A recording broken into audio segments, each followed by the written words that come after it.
Hello, I'm David Chaston with 90 at 9, brought to you by interest.co.nz. This week at Everything You Need to Know in 90 seconds at 9 o'clock.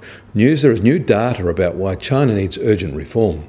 But first, the advanced data on American retail sales came in better than markets were expecting, up 0.6% from February and up 4.5% from March 2017.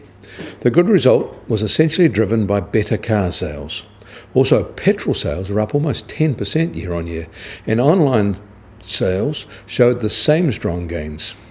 But the overall sluggish non-car sales gains are in contrast to better employment and stronger paychecks in the American labour market. One reason sales look lacklustre is the lack of price inflation. A good example is milk.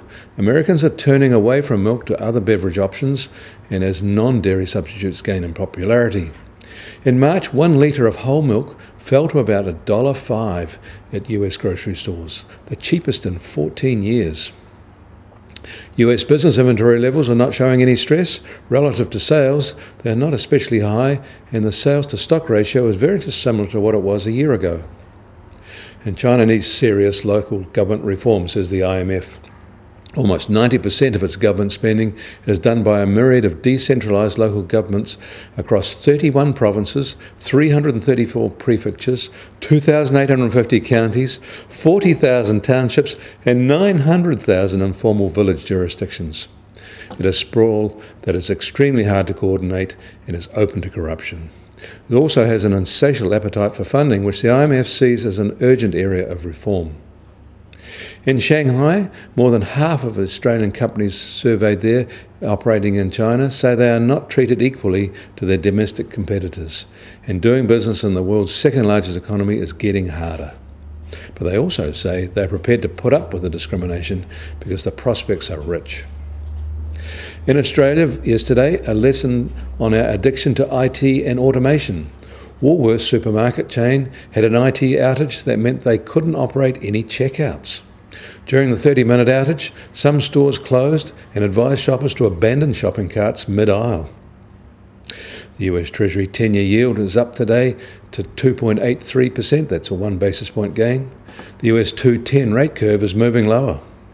The Chinese 10-year is at 3.72%, that's a fall of 2 basis points, while the New Zealand equivalent is at 2.85%, a 1 basis point rise. Gold is at $1,347 an ounce in New York, up $2 today. And in an ominous sign for the yellow metal, China is reporting demand is down more than 5%. We should also note that aluminium prices have jumped on the international sanctions against Russia, along with the American tariff threats that include the metal. Aluminium prices are now at a 7-year high. Oil prices have fallen by more than $1 today and now just on $66 a barrel in the US, and the Brent benchmark is just over $71.50 a barrel.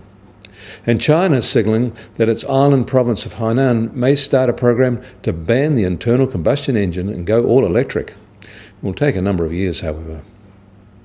The Kiwi dollar is virtually unchanged this morning and still at 73.6 US cents. On the cross rates, we're at 94.7 Aussie cents and 59.5 euro cents. That leaves the TWI anchored at 74.6 at the top of its 2018 range. I'm David Chaston. That was 90 at 9, brought to you by interest.co.nz.